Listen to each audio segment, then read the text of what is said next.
Hola, ¿qué tal? Muy buenas tardes. Te doy la bienvenida a Comunidad Será. Yo soy Juan Torres y nosotros somos una comunidad que ha tomado la decisión de alejarse de todas las tradiciones que generación tras generación se nos han venido heredando.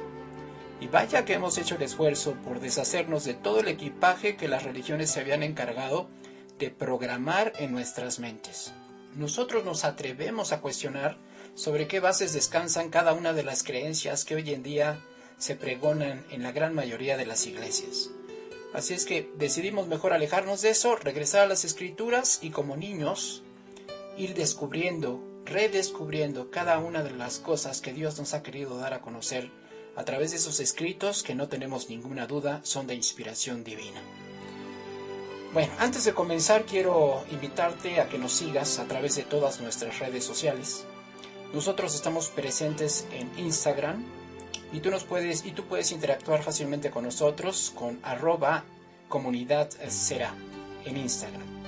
En YouTube nos puedes encontrar en el canal de Sarea Será. Son dos palabras diferentes, separadas por un espacio. Sarea se escribe con Z, Será también se escribe con Z.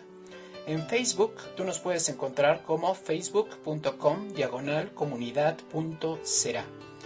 Y en Twitter fácilmente puedes interactuar con nosotros arrobándonos como @comunidadserá. Todas esas son nuestras redes sociales que lo único que persiguen es darle mayor difusión a estos mensajes, esperando que lleguen a donde Dios ha predestinado que lleguen. Bueno, vamos a comenzar con nuestro estudio bíblico, el estudio que corresponde al día de hoy. Vamos a continuar con la lectura de la Biblia. Si tú nos vienes siguiendo, seguramente ya sabrás que nosotros la última vez terminamos con el capítulo 24 del libro de Éxodo y hoy le vamos a dar continuidad. Así es que ve abriendo tu Biblia, por favor, en el capítulo número 25. Vamos a leer a partir del versículo 1 y vamos a ver hasta dónde es que Dios nos permite llegar el día de hoy. Capítulo 25 de Éxodo. Te pido por favor que abras tu Biblia. Como siempre ya sabes que a nosotros nos gusta que nos vayas acompañando con la lectura bíblica. El efecto es bien diferente cuando tú nos vas acompañando con tu Biblia a que si solamente yo te lo presento en alguna pantalla o simplemente tú me estás escuchando leyendo. Es bien diferente. Créeme cuando yo te digo que si tú no apartas tu mirada de los textos mientras yo te doy una explicación, vas a salir altamente enriquecido. Así es que, por favor, no eches en saco roto este consejo, ve siguiendo la lectura bíblica. Así es que, antes de comenzar, vamos a orar. Ya sabes que tenemos que orar. Yo te invito a que me acompañes. Siempre es la invitación a que me acompañes en la oración. Si tú me estás escuchando en vivo, entonces, pues con mucha mayor razón debes acompañarme. Si tú estás escuchando un audio ya grabado, si es la primera vez que lo escuchas, entonces lo correcto sería que también me acompañaras en la oración.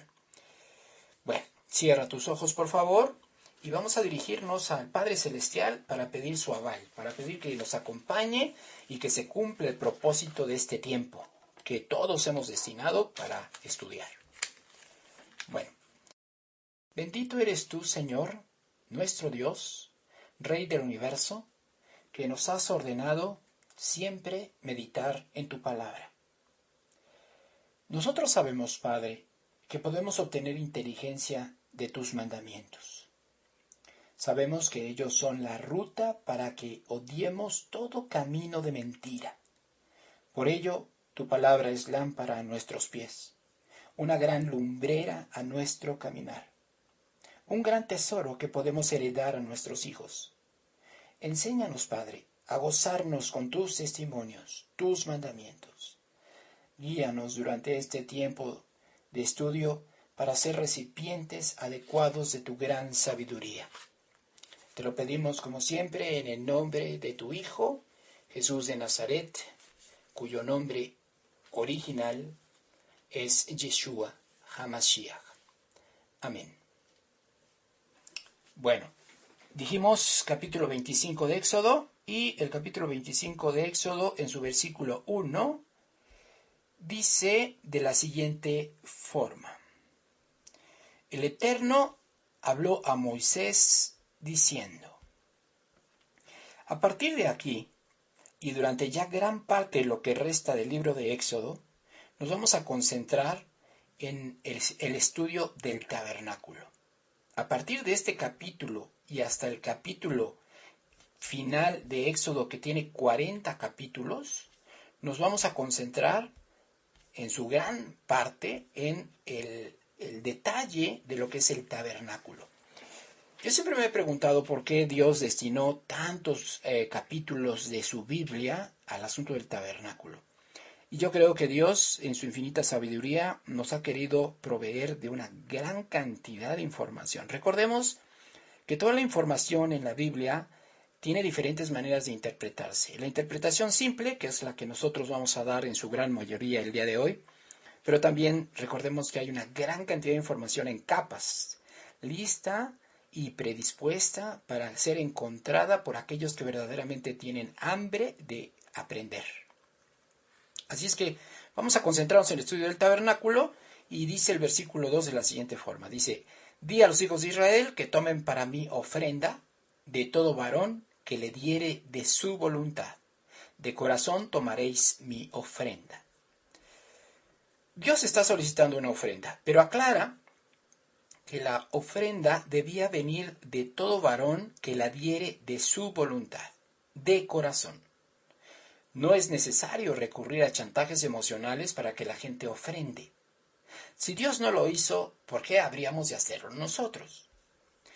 Muchos ministerios, como el de Comunidad Será, requieren de fondos para cumplir con su misión. La gente con un poco de sentido común entiende esto.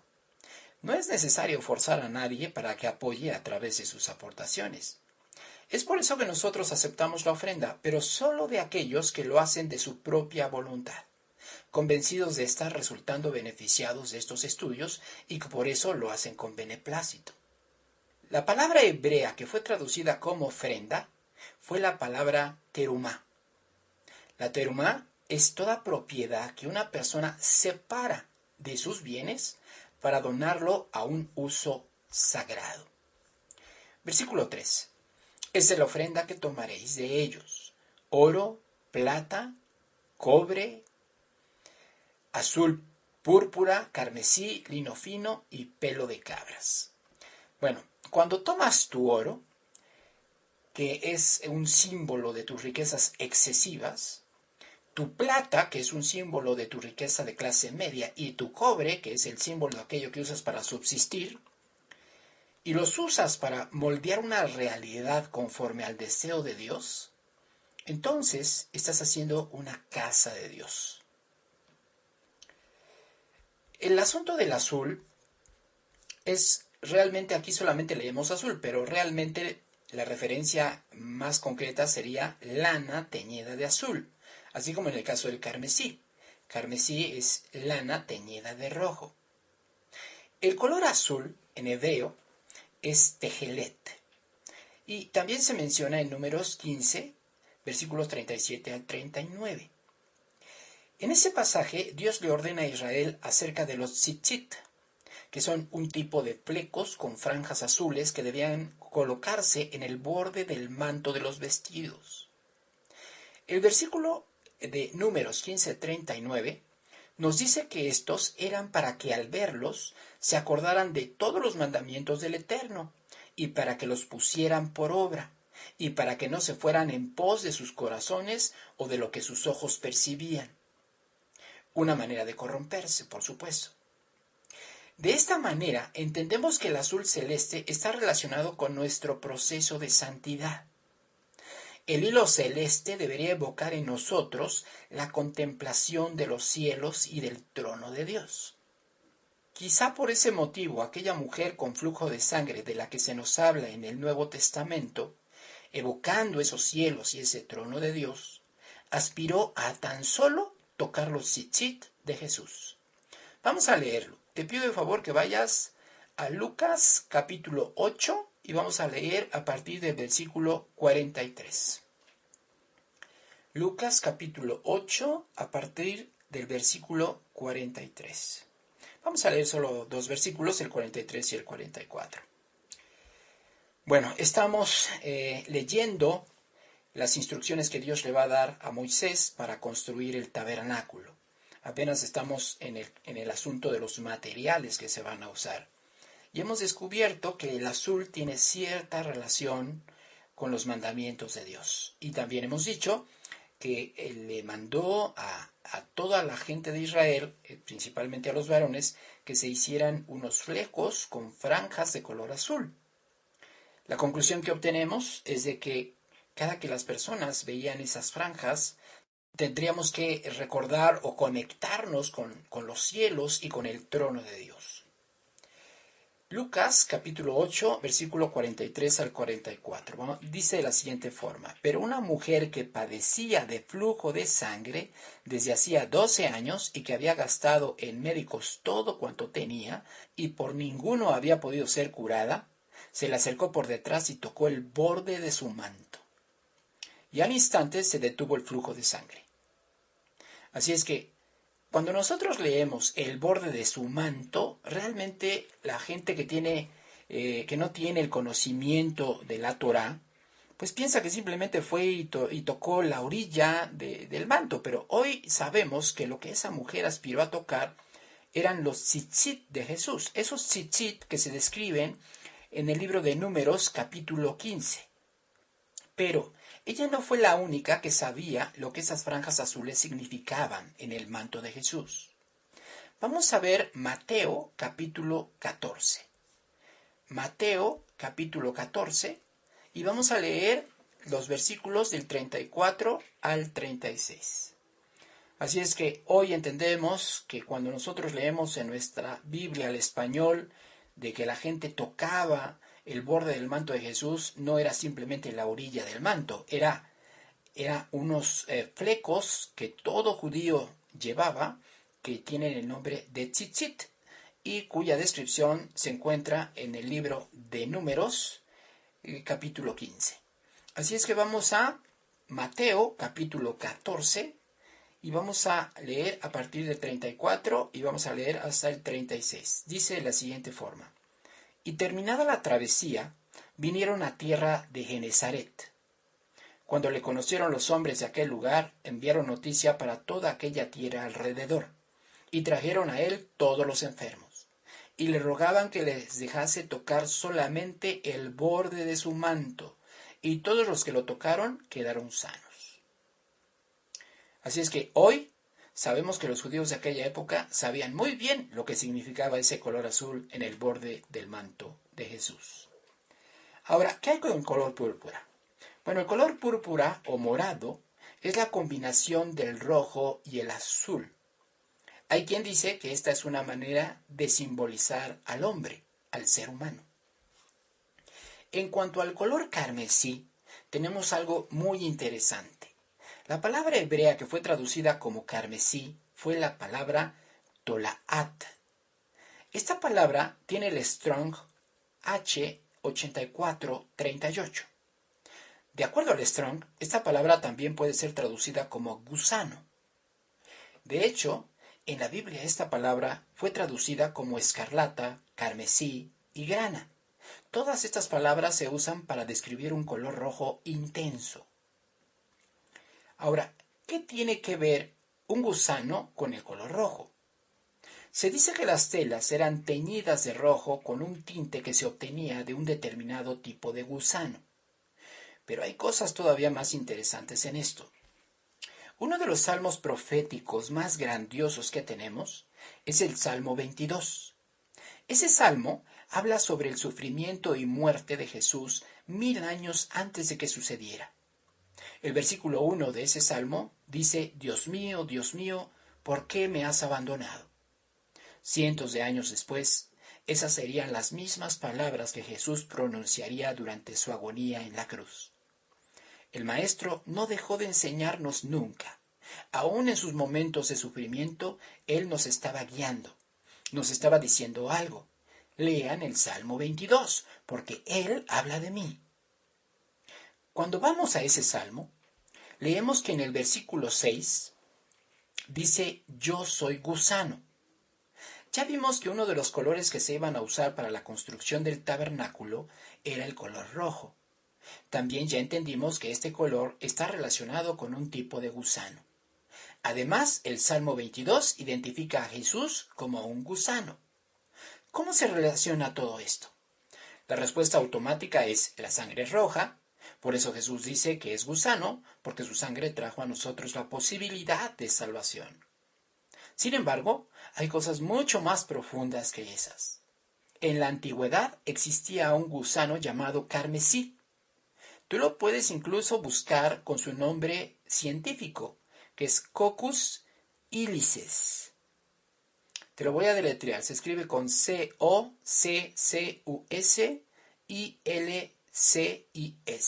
Ese es su nombre científico, por si quieres buscar en la literatura todo esto que te voy a describir. La hembra de este tipo de gusano solo desovaba una vez en su vida. Para hacerlo, buscaba el tronco de un árbol o algo de madera. Luego, adhería su cuerpo a esa madera y hacía un caparazón duro de color carmesí. Después de haberse adherido al madero, entonces ponía sus huevos. Cuando las larvas salían de los huevos, permanecían dentro del caparazón de la madre. El caparazón estaba tan fuertemente adherido a la madera que no podía quitarse sin destrozar el cuerpo de la madre y matarla. El cuerpo de la madre no solo servía de protección para sus hijos, sino que además los hijos se alimentaban de su cuerpo. Sí, los hijos se alimentaban del cuerpo vivo de la madre. Después de un tiempo, cuando los hijos ya podían valerse por sí mismos, la madre moría. En la medida que la madre agonizaba, teñía la madera de un color carmesí, y también los hijos resultaban teñidos, permaneciendo así para toda su vida. Después de 3 días, el cuerpo de la madre muerta pierde su color carmesí y se convierte en una cera blanca que cae al suelo como la nieve. Creo que esto amerita una reflexión muy profunda. No quiero decirte todo lo que implica la naturaleza de este gusano y su relación con Jesús. Medita en tu intimidad con Dios. Solo te voy a apoyar con este versículo. Isaías 1:18. Isaías 1:18 dice: Venid luego, dice el Eterno, y estemos a cuenta. Si vuestros pecados fueren como la grana, como la nieve serán emblanquecidos. Si fueren rojos como el carmesí, vendrán a ser como blanca lana. Regresemos al versículo 4 de Éxodo. Te dejo todo eso para que tú reflexiones. Bien, en el versículo 4 se menciona el lino fino. ¿Qué representa el lino fino? Dejemos que sea la Biblia la que nos responda.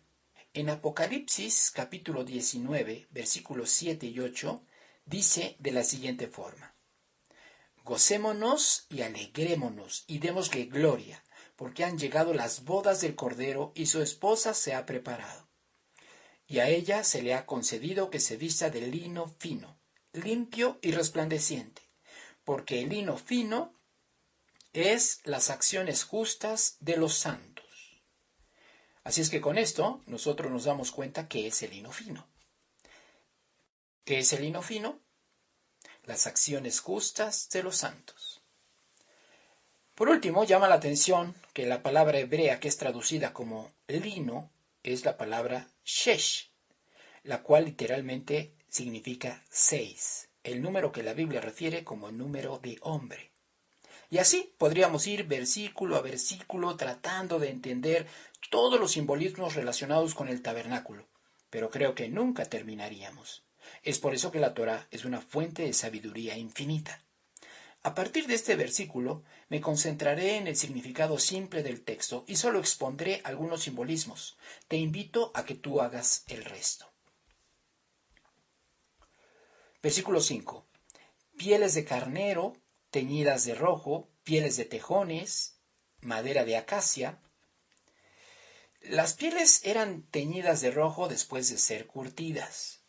Son muchos los comentaristas que dicen que la referencia a las pieles de tejones es una mala traducción. La palabra hebrea es tehashim, y no se ha logrado definir cuál era exactamente este animal. Las opiniones respecto a la identidad de este animal van desde un animal misterioso que solo existió durante esa época y luego se extinguió, hasta aquellos que dicen que se trataba de un delfín o de un tipo de antílope. Lo cierto es que no sabemos con certeza de qué animal se trataba. La madera de acacia es una madera a prueba de desintegración. Versículo 6.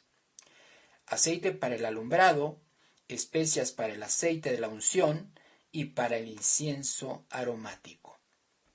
Este aceite era aceite de oliva puro. El alumbrado se realizaba con la menorá. Esta tenía que estar siempre encendida. El aceite de la unción era exclusivamente usado para consagrar tanto el tabernáculo como los utensilios. Las especies eran mirra, canela aromática, cálamo aromático y casia. El incienso aromático era también una mezcla de especies, usadas para quemarlas y perfumar. Este incienso se quemaba cada mañana y cada noche. Versículo 7. Piedras de ónice y piedras de engaste para el éfod y para el pectoral. El éfod del sumo sacerdote llevaba 2 piedras de ónice.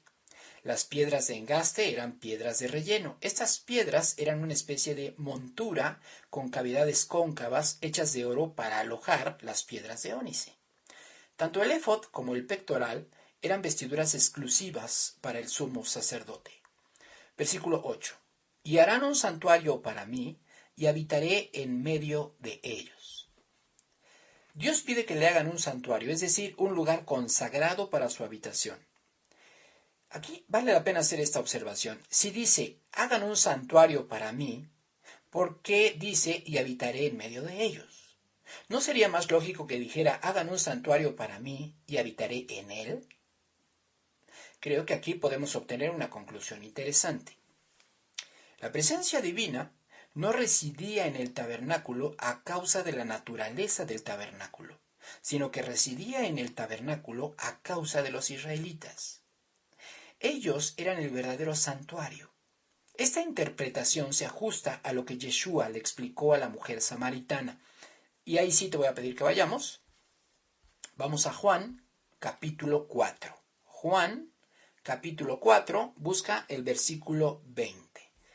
Ya estamos en el versículo 8 del capítulo 25 de Éxodo, y aquí nosotros vamos a tratar de entender por qué Dios usó ese juego de palabras en hagan un santuario para mí y habitaré entre ellos. Vamos a ver en Juan capítulo 4 a partir del versículo 20. Este pasaje narra un fragmento. Lo que vamos a leer simplemente va a ser un fragmento de un encuentro que Jesús tuvo con una mujer samaritana. Capítulo 4, versículo 20, vamos a leer hasta el 24, dice de la siguiente forma. Nuestros padres adoraron en este monte, y vosotros decís que en Jerusalén es el lugar donde se debe adorar. Los samaritanos pensaban que el centro de adoración debía ser el monte Gerizim y no el monte de Sión, que es en donde se encuentra Jerusalén. Tanto en el monte Gerizim como en el monte de Sión había templos. En Gerizim estaba el templo de los samaritanos y en Sión estaba el templo judío. Ahora, cualquiera esperaría que Jesús respondiera, pues en Jerusalén. Pero no fue así. Versículo 21. Jesús le dijo, mujer, créeme, que la hora viene cuando ni en este monte ni en Jerusalén adoraréis al Padre. Jesús dijo que llegaría la hora que no sería necesario adorar a Dios en un templo. Versículo 22. Vosotros adoráis lo que no sabéis. Nosotros adoramos lo que sabemos, porque la salvación viene de los judíos. Ya que Jesús respondió de una manera inesperada, no confirmando a Jerusalén como el centro de adoración, consideró necesario enfatizar el origen de la salvación.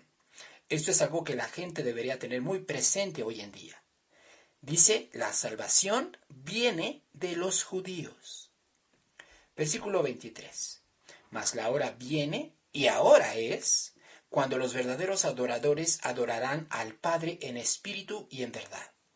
porque también el Padre tales adoradores busca que le adoren. Cuando Jesús dice la hora viene y ahora es, está diciendo que esto no fue así en el pasado, sino que sería así a partir de él. Adoradores en espíritu son una referencia clara al papel del Espíritu de Dios en nuestras vidas. Convertir nuestro corazón de piedra en un corazón de carne. Y la verdad es siempre la palabra de Dios. Si el Espíritu de Dios mora en nosotros, sentiremos el anhelo de obedecer a Dios, esforzándonos por cumplir todos sus mandamientos. Versículo 24. Dios es espíritu, y los que le adoran, en espíritu y en verdad, es necesario que adoren. Toda persona en la que mora el Espíritu del Santo se convierte en un santuario de Dios. Esto hace sentido con nuestra interpretación del versículo 25:8 de Éxodo. Dios moró en el tabernáculo entre los israelitas, porque en ese momento el pueblo de Israel era el adecuado para cumplir con ese propósito. Podemos meditar horas respecto a esto. Ciertamente Israel era el pueblo adecuado para que Dios morara entre ellos, pero ¿por qué era necesario el tabernáculo? ¿Por qué ahora es posible ser santuario de Dios sin un tabernáculo? Eso te lo dejo de tarea. Versículo 9. Conforme a todo lo que yo te muestre, el diseño del tabernáculo y el diseño de todos sus utensilios, así lo haréis. Esta es la primera referencia al tabernáculo. La palabra hebrea para tabernáculo es Mishkan. Aquí se nos dice que Dios le mostró a Moisés el modelo del Mishkan. El tabernáculo en la tierra fue una representación de algo espiritual. El Mishkan representaba un microcosmos que nos revela los misterios de la vida y el mundo eterno. Versículo 10. Harán también un arca de madera de acacia, cuya longitud será de 2 codos y medio, su anchura de codo y medio y su altura de codo y medio.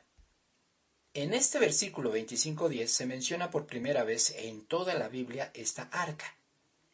Este es el arca del Eterno, que no era otra cosa sino un cofre de madera de aproximadamente 150 centímetros de longitud por 91 centímetros de anchura y 91 centímetros de altura.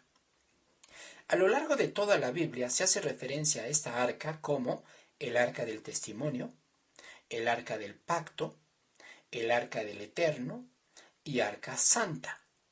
Dependiendo de la traducción, en algunas Biblias también se hace referencia a ella como el arca de la alianza. La última vez que se menciona el arca del pacto en la Biblia es en Apocalipsis capítulo 11 versículo 19, dentro del escenario del toque de la séptima trompeta. Versículo 11. Y la cubrirás de oro puro por dentro y por fuera, y harás sobre ella una cornisa de oro alrededor.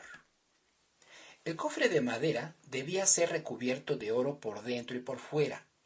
Al parecer, la manera en la que esto se llevó a cabo fue elaborando 3 cajas, 2 de oro y una de madera. La caja de madera estaba en medio de las cajas de oro. La cornisa, que era una especie de moldura alrededor, simbolizaba una especie de corona. Versículo 12. Fundirás para ella 4 anillos de oro que pondrás en sus 4 esquinas, 2 anillos a un lado de ella y 2 anillos al otro lado. Estos anillos serían usados para transportar el arca. Versículo 13. Y harás unas varas de madera de acacia, las cuales cubrirás de oro, y meterás las varas por los anillos a los lados del arca, para llevar el arca con ellas. Las varas quedarán en los anillos del arca, no se quitarán de ella. Y pondrás en el arca el testimonio que yo te daré. Las varas debían ser insertadas en los anillos y nunca debían de ser retiradas. Ese arreglo estaba pensado para transportar el arca sin tener que tocarla.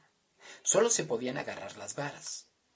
En el versículo 16 se dice que Moisés debía poner dentro del arca el testimonio. Esto es una referencia a las tablas de piedra en donde estaban los 10 mandamientos. Hoy sabemos que posteriormente se agregarían más elementos al interior del arca, una porción de maná y la vara de Aarón que reverdeció. Versículo 17.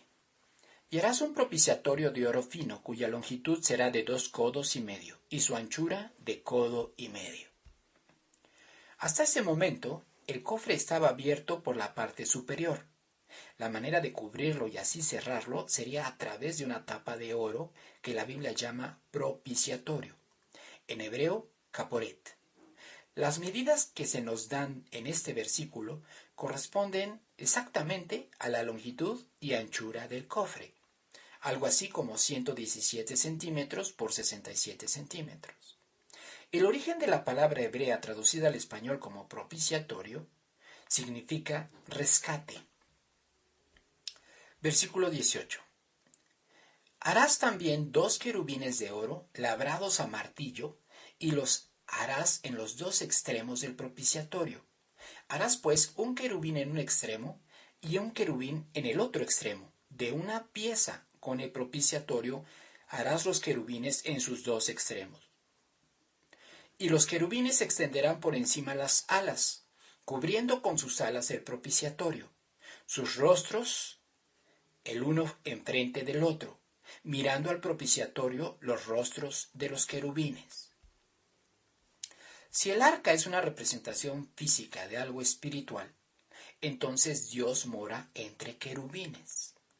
Esto lo confirma el profeta Ezequiel en su capítulo 10. La palabra hebrea usada para querubines es la palabra querubín. Se dice que este tipo de ángeles poseen rostros de niños. El versículo 19 nos dice que los querubines y el propiciatorio debían ser hechos de una sola pieza. No se debían hacer los querubines por separado y luego soldarlos a la tapa. Para lograr esto, se dice que debían ser esculpidos a martillo. Sin duda, un trabajo de arte completamente artesanal. El versículo 20 dice que los querubines debían estar con las alas extendidas, es decir, que las alas no debían apuntar hacia abajo. De esta manera, cubrirían el propiciatorio y los rostros tendrían que estar viendo hacia el propiciatorio. Versículo 21.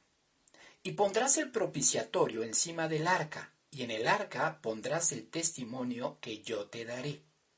Y de allí me declararé a ti, y hablaré contigo de sobre el propiciatorio de entre los 2 querubines que están sobre el arca del testimonio, todo lo que yo te mandare para los hijos de Israel.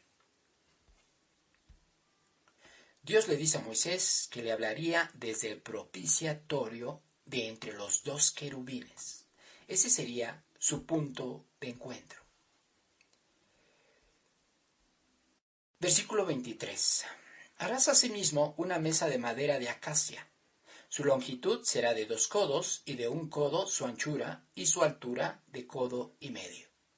Y la cubrirás de oro puro y le harás una cornisa de oro alrededor. Y le harás también una moldura alrededor de 1 palmo menor de anchura, y harás a la moldura una cornisa de oro alrededor. Y le harás 4 anillos de oro, los cuales pondrás en las 4 esquinas que corresponden a sus 4 patas. Los anillos estarán debajo de la moldura, para lugares de las varas para llevar la mesa. Harás las varas de madera de acacia, y las cubrirás de oro, y con ellas será llevada la mesa. Harás también sus platos, sus cucharas, sus cubiertas y sus tazones, con que se libará. De oro fino los harás. Y pondrás sobre la mesa el pan de la proposición delante de mí continuamente. En esta sección se describe lo que sería la mesa de los panes de la proposición. Al igual que el arca, esta mesa debía ser hecha de madera de acacia, cubierta de oro. También poseía una cornisa que sobresalía por encima.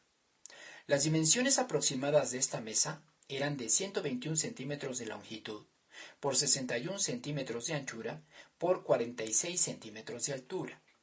También debía poseer anillos de oro que serían usados para meter en ellos las varas y así poder transportarla. Los platos eran usados para colocar sobre ellos los panes.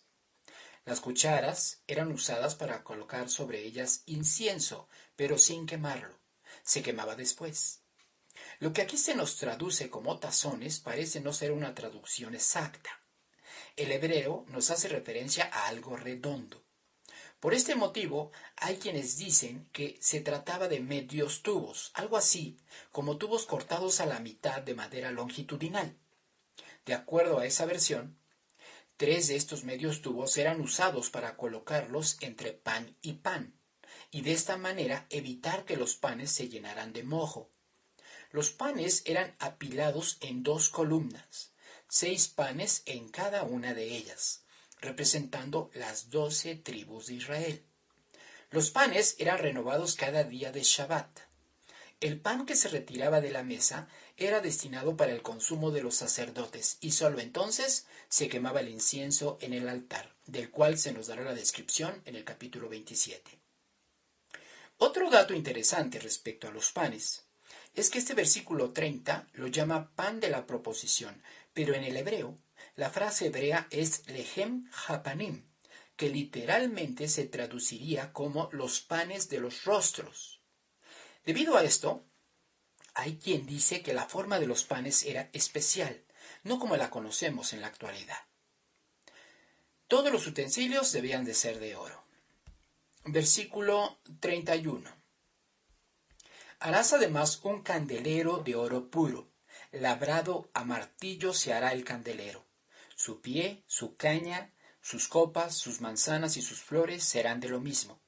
Y saldrán 6 brazos de sus lados, 3 vasos del candelero a un lado y 3 brazos al otro lado. 3 copas en forma de flor de almendro en un brazo, una manzana y una flor. Y 3 copas en forma de flor de almendro en otro brazo, una manzana y una flor. Y así en los 6 brazos que salen del candelero. Y en la caña central del candelero, 4 copas en forma de flor de almendro, sus manzanas y sus flores.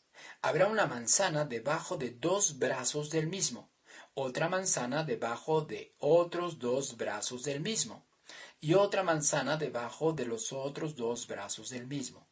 Así para los 6 brazos que salen del candelero. Sus manzanas y sus brazos serán de una pieza, todo ello una pieza labrada a martillo, de oro puro. Y te harás 7 lamparillas, las cuales encenderás para que alumbren hacia adelante. También sus despabiladeras y sus platillos de oro puro. De un talento de oro fino lo harás, con todos estos utensilios. Mira y hazlos conforme al modelo que te he mostrado en el monte. La descripción que aquí se nos da corresponde a la menorá. Se trata de un candelabro de 7 brazos, 1 al centro y 3 en cada lado. De acuerdo al profeta Zacarías, en Zacarías 4:10, los 7 brazos de la menorá simbolizan los ojos del Eterno que recorren toda la tierra. Como se nos menciona aquí, la menorá estaba decorada con copas en forma de flor de almendro, manzanas y flores. Las lamparillas eran pequeñas vasijas en las cuales se colocaba el aceite y los pabilos. Las despabiladeras eran pinzas para tomar el pabilo de entre el aceite. Lo que se menciona aquí como platillos realmente era una especie de palas pequeñas que se usaban cada mañana para raspar la ceniza que se depositaba sobre las lamparillas.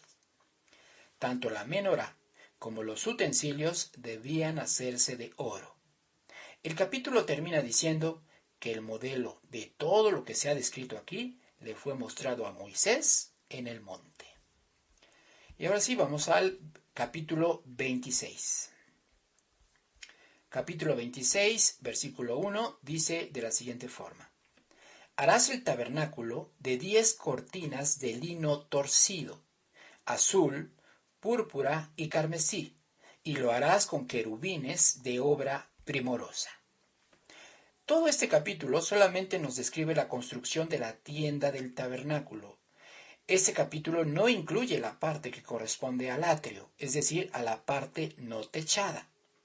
Por favor, mantén en mente que solo vamos a hablar en este capítulo de la tienda, que era la única parte techada del tabernáculo. Las cortinas, de acuerdo a lo que se nos dice aquí, debían tener querubines. Estos querubines pudieron haber sido formados conforme las cortinas iban siendo tejidas.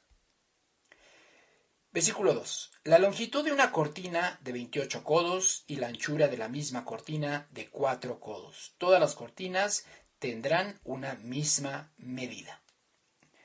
Las cortinas que aquí se describen corresponden a la parte techada del tabernáculo. Debemos saber que además de la parte techada, el tabernáculo también incluía un atrio, que no es otra cosa que un patio delantero. Te lo vuelvo a repetir para que no haya confusiones.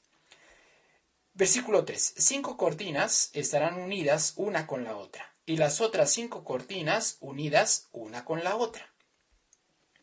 Se nos explica que se debían unir por separado 5 cortinas. Así se obtenían 2 juegos de 5 cortinas unidas. Esto daría como resultado, por decirlo de alguna manera, 2 lonas. Versículo 4. Y harás lazadas de azul en la orilla de la última cortina de la primera unión. Lo mismo harás en la orilla de la cortina de la segunda unión.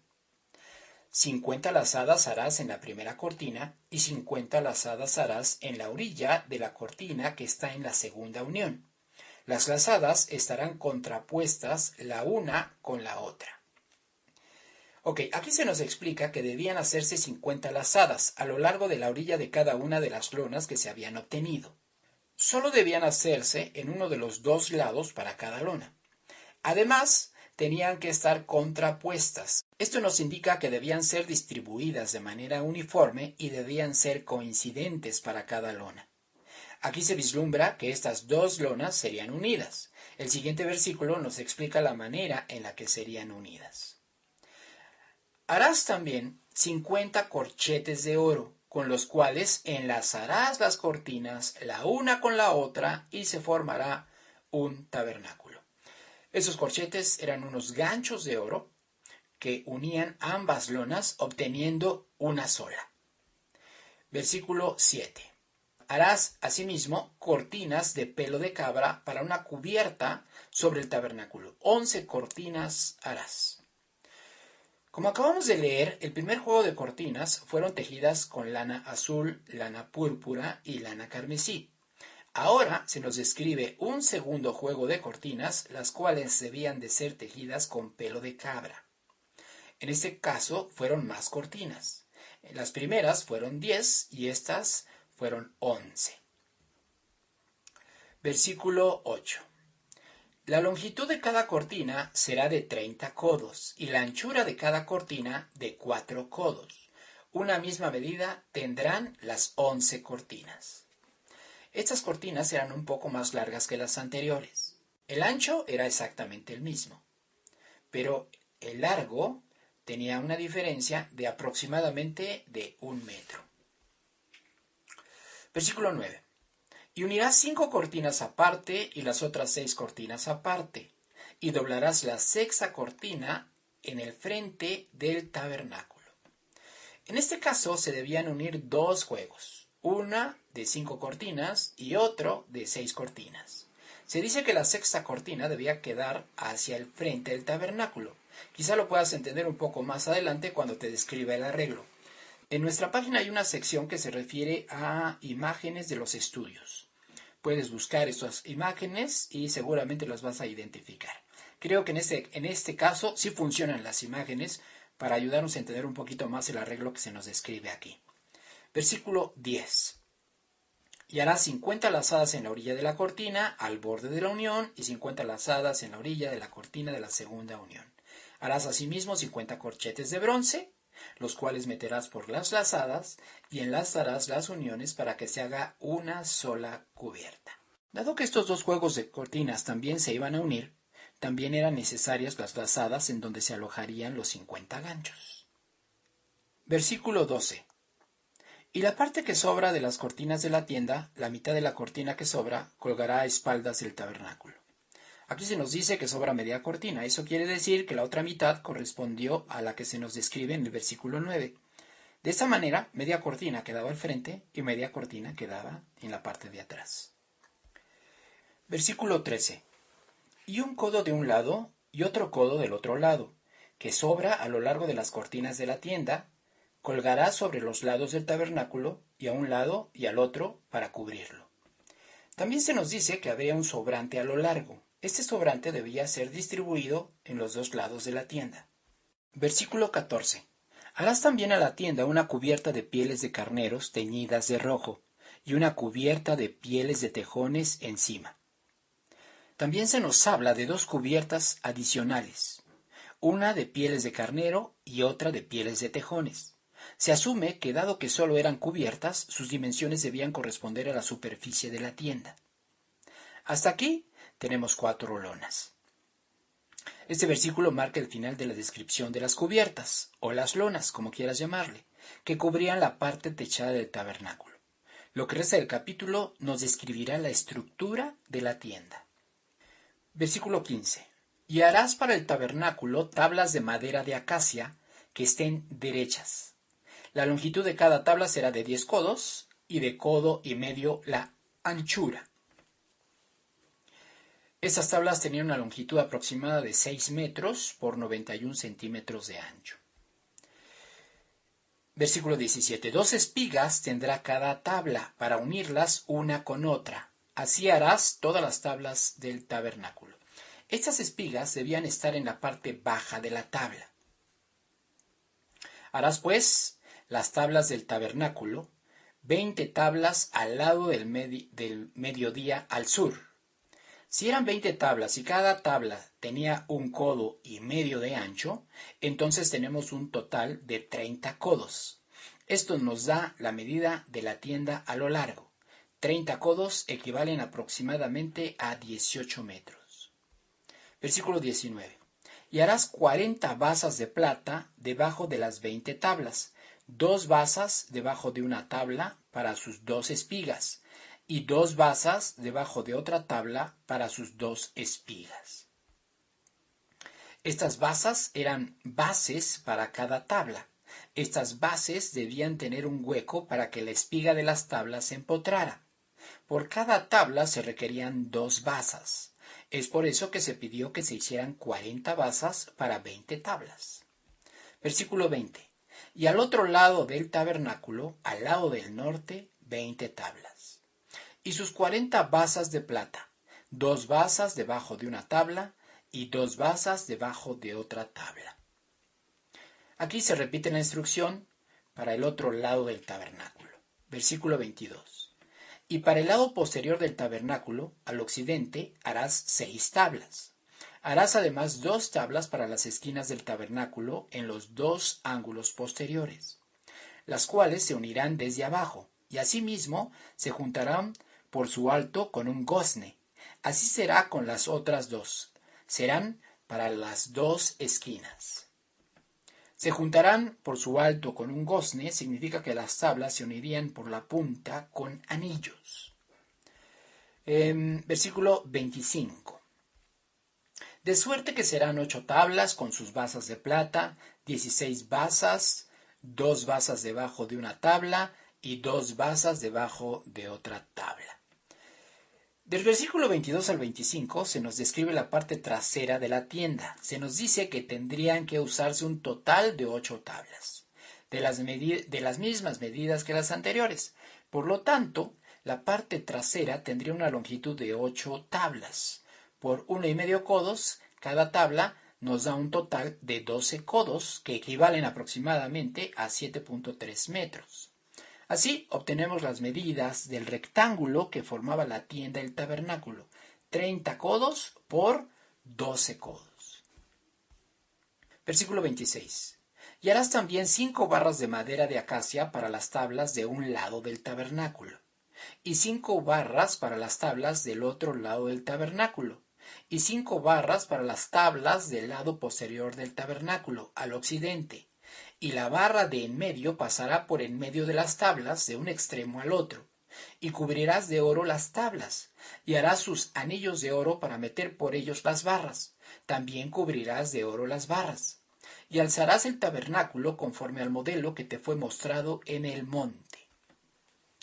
Hasta este punto ya tenemos las tablas arregladas de manera vertical sobre basas de plata formando un rectángulo de aproximadamente 18 por 7 metros. Tener las tablas sobre las basas solamente no les daba suficiente estabilidad, Es por eso que Dios pidió que se uniera cada juego de tablas usando una barra de madera que pasaría a través de ellas. Además, pidió que se usaran 5 barras para sujetar cada juego de tablas de manera horizontal. Las tablas, las barras y los anillos debían ser recubiertos de oro. Versículo 31. Y también harás un velo de azul, púrpura, carmesí y lino torcido. Será hecho de obra primorosa, con querubines. Hasta este momento ya tenemos cerrados los lados y la parte posterior de la tienda. A partir de este versículo, Dios da las instrucciones para realizar la separación entre el lugar santo y el lugar santísimo. Dios instruye a Moisés para que se haga un velo. También debía ser tejido de tal manera que formara querubines. Al igual que en el versículo 1, se nos dice que la tela del velo debía estar tejida de lana de 3 colores, azul, púrpura y carmesí, además de lino torcido. Es decir, cada hilo se constituía de 4 fibras, 3 de lana y 1 de lino. Llama la atención que la palabra hebrea que fue traducida al español como velo fue la palabra poreket. Esta palabra también significa separador. El velo separaba al Eterno del pueblo de Israel. Este velo cobra especial relevancia durante la redención realizada por nuestro Maestro, Jesús. Si no lo sabes, lo explicaremos cuando hagamos el sumario del tabernáculo. Versículo 32. Y lo pondrás sobre 4 columnas de madera de acacia cubiertas de oro, sus capiteles de oro sobre basas de plata. Y pondrás el velo debajo de los corchetes y meterás allí del velo adentro el arca del testimonio. Y aquel velo os hará separación entre el lugar santo y el lugar santísimo. Estos corchetes que se mencionan aquí corresponden a los ganchos del versículo 6 que se usaron para unir las 10 cortinas del versículo 1. Así que las cortinas se colgaban de esos ganchos. Cuando ya tenemos todas las medidas y sabemos que el velo colgaba de los ganchos de las cortinas del techo, se puede deducir con facilidad tanto las dimensiones del velo como su ubicación dentro de la tienda del tabernáculo. El velo tenía una longitud de 10 codos por 10 codos. Este velo separaba la última tercera parte de la tienda de las primeras 2 terceras partes. Es decir, el lugar santísimo estaba al fondo de la tienda y el lugar santo tenía el doble de la longitud del lugar santísimo. El arca del testimonio debía estar dentro del lugar santísimo. Versículo 34. Y pondrás el propiciatorio sobre el arca del testimonio en el lugar santísimo. La tapa del arca debía ser colocada sobre ella, ambas dentro del lugar santísimo. Versículo 35. Y pondrás la mesa fuera del velo, y el candelero enfrente de la mesa al lado sur del tabernáculo, y pondrás la mesa al lado norte. Ya que se nos dijo lo que debía estar dentro del lugar santísimo, ahora se nos dice lo que debía estar en el lugar santo. La mesa de los panes de la proposición y la menorá debían estar una frente a la otra. La mesa de los panes debía estar en el lado norte y la menorá debía estar en el lado sur. Para orientarse respecto a la distribución, siempre debemos tener presente que la entrada a la tienda estaba en el lado oriente, también llamado lado este. Sin embargo, nos falta algo en el lugar santo. Hoy sabemos que en el lugar santo también había un altar de oro. La Torá nos lo incluirá capítulos adelante. Por lo pronto ya tenemos la mesa y el candelero. Versículo 36. Harás para la puerta del tabernáculo una cortina de azul, púrpura, carmesí y lino torcido, obra de recamador. Ya no era necesario que Dios nos diera las dimensiones de esta cortina. No fue necesario que esa cortina tuviera querubines. Versículo 37. Y harás para la cortina 5 columnas de madera de acacia, las cuales cubrirás de oro con sus capiteles de oro, y fundirás 5 basas de bronce para ellas. La entrada al lugar santísimo estaba sostenida por 4 columnas, y la entrada al lugar santo por 5. Esas columnas fueron las únicas que no tenían basas de plata. Aquí se dice que eran de bronce. Y así concluimos el capítulo 26 y ahora iniciamos con el capítulo 27. Y versículo 1 dice así. Harás también un altar de madera de acacia de 5 codos de longitud y de 5 codos de anchura. y será cuadrado el altar y su altura de 3 codos. Este altar iba a ser el que se encontraría en el atrio, es decir, afuera de la tienda. Como lo leemos, el altar debía ser de madera de acacia y cuadrado, de 5 por 5 codos. Versículo 2. Y le harás cuernos en sus 4 esquinas. Los cuernos serán parte del mismo y lo cubrirás de bronce. Estos cuernos no son, como la gente pudiera pensar, cuernos como los de los toros. Simplemente eran salientes colocadas en las esquinas del altar. Este altar era cubierto de bronce. El bronce o cobre en la escritura siempre es un símbolo de expiación a la insolencia. En Isaías 48:4 se lee la expresión frente de bronce. Esa era una manera de decirle a alguien que era un insolente. En Números 21 vemos el caso de la serpiente de bronce como un símbolo de expiación a la insolencia. Versículo 3. Harás también sus calderos para recoger la ceniza y sus paletas, sus tazones, sus garfios y sus braseros. Harás todos sus utensilios de bronce. Estos calderos eran una especie de vasijas en donde se depositaban las cenizas que se quitaban del altar. Con las paletas se quitaban las cenizas. En los tazones se colocaba la sangre de los animales sacrificados. Los garfios eran usados para voltear la carne y acelerar su combustión. Los braseros eran recipientes usados para llevar las brasas del altar de bronce hacia el altar de oro que se encontraba en el interior de la tienda. Ya en el altar de oro, estas brasas eran usadas para el encendido del incienso. Todos estos utensilios debían de ser de bronce. Versículo 4.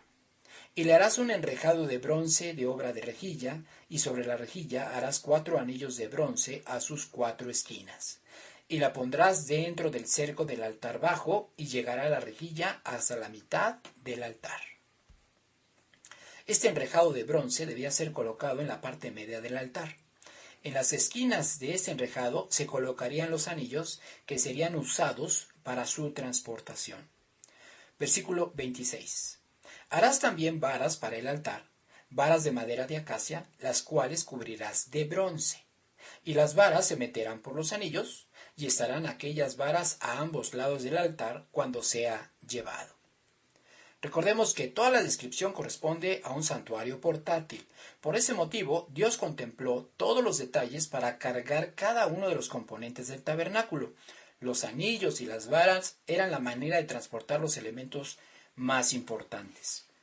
Ahora, el único elemento del cual nunca se separaban las varas era del arca del pacto.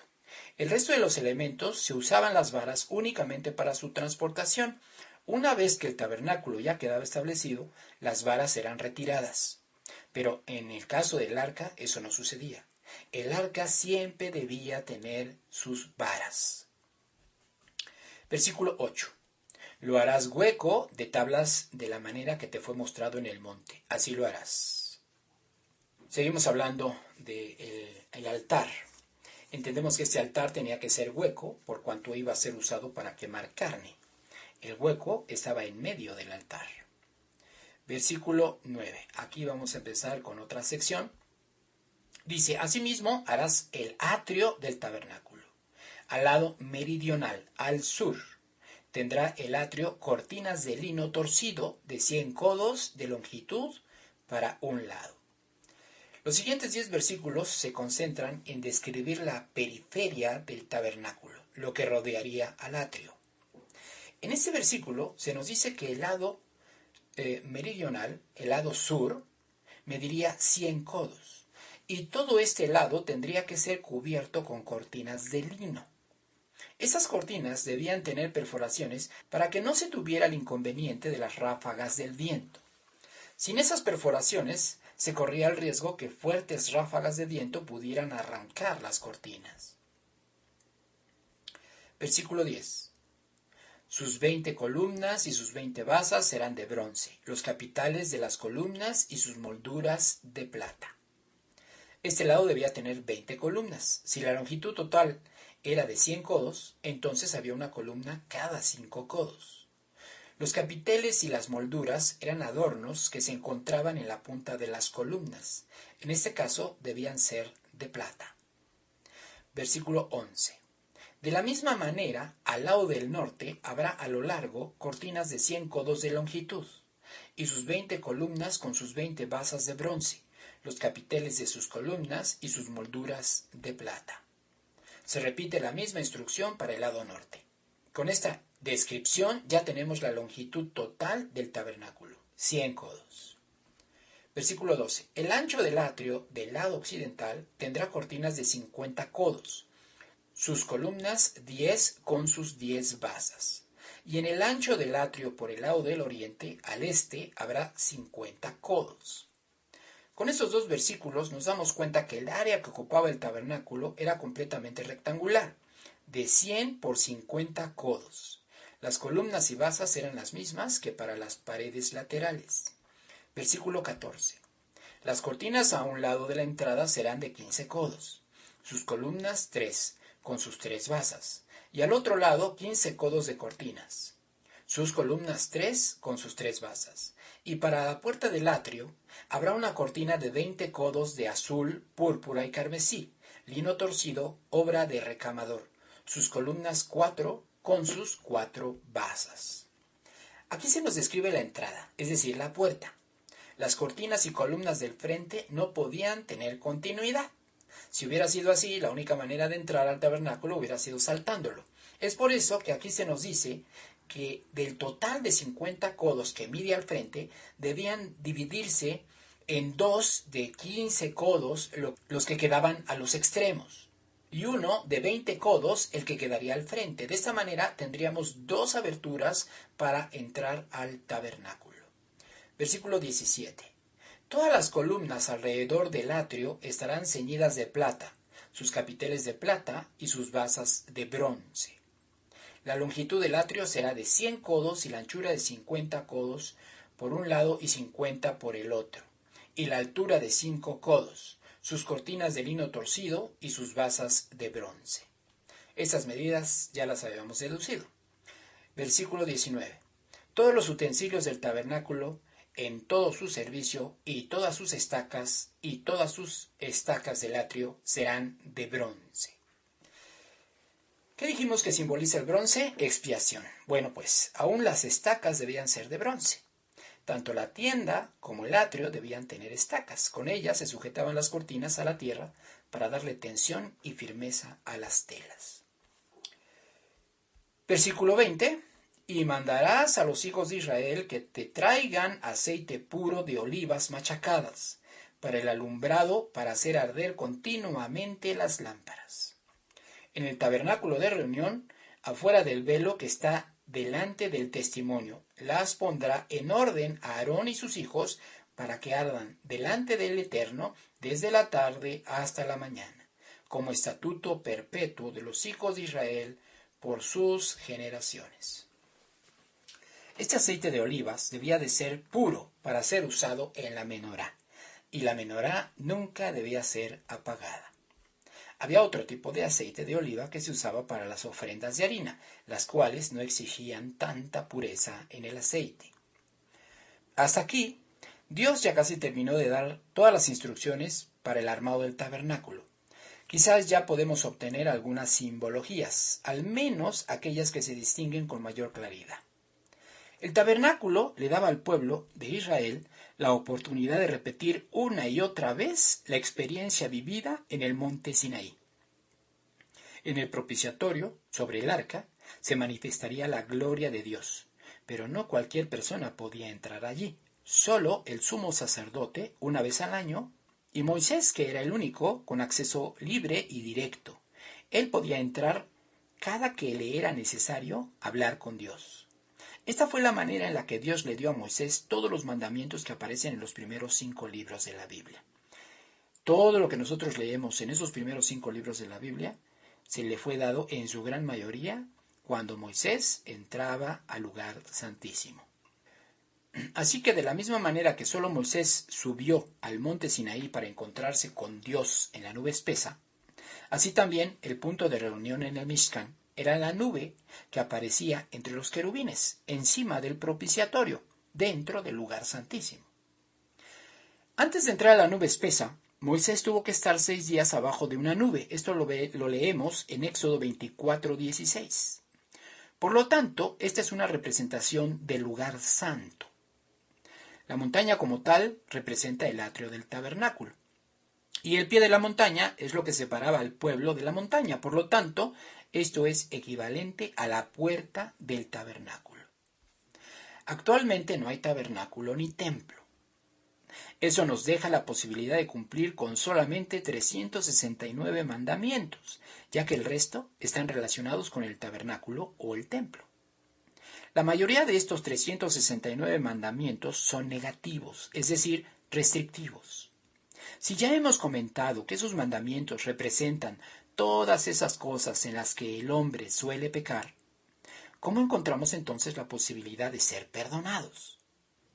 En la época del tabernáculo, los israelitas recurrían a los sacrificios para encontrar el perdón de los pecados, pero nosotros hoy tenemos manera de hacerlo.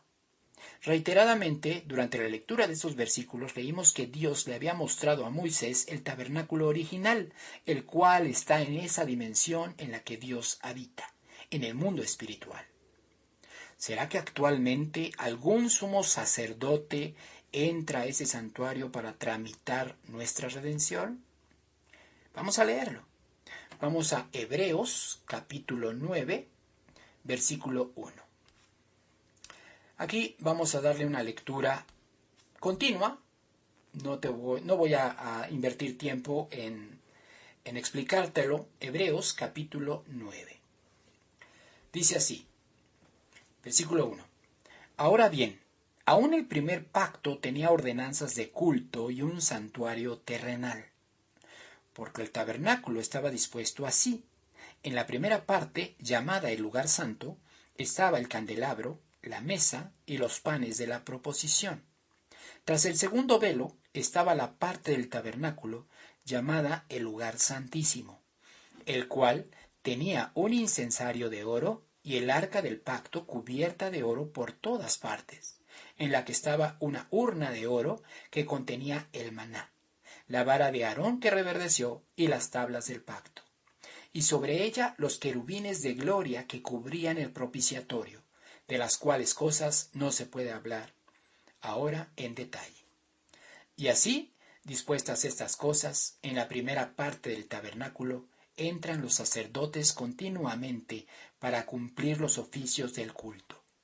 Pero en la segunda parte, solo el sumo sacerdote una vez al año, no sin sangre, la cual ofrece por sí mismo y por los pecados de ignorancia del pueblo, dando el Espíritu Santo a entender con esto que aún no se había manifestado el camino al lugar santísimo, entre tanto que la primera parte del tabernáculo estuviese en pie, lo cual es símbolo para el tiempo presente, según el cual se presentan ofrendas y sacrificios que no pueden hacer perfecto en cuanto a la conciencia al que practica ese culto, ya que consiste sólo de comidas y bebidas, de diversas abluciones y ordenanzas acerca de la carne, impuestas hasta el tiempo de reformar las cosas.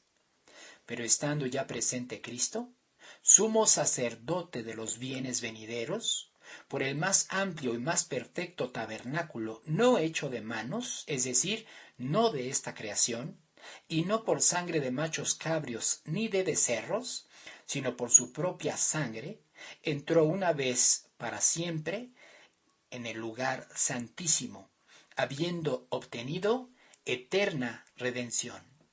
Porque si la sangre de los toros y de los machos cabrios y las cenizas de la becerra rociadas a los inmundos santifican para la purificación de la carne, ¿cuánto más la sangre de Cristo, el cual, mediante el Espíritu eterno, se ofreció a sí mismo sin mancha a Dios, limpiará vuestras conciencias de obras muertas para que sirváis al Dios vivo?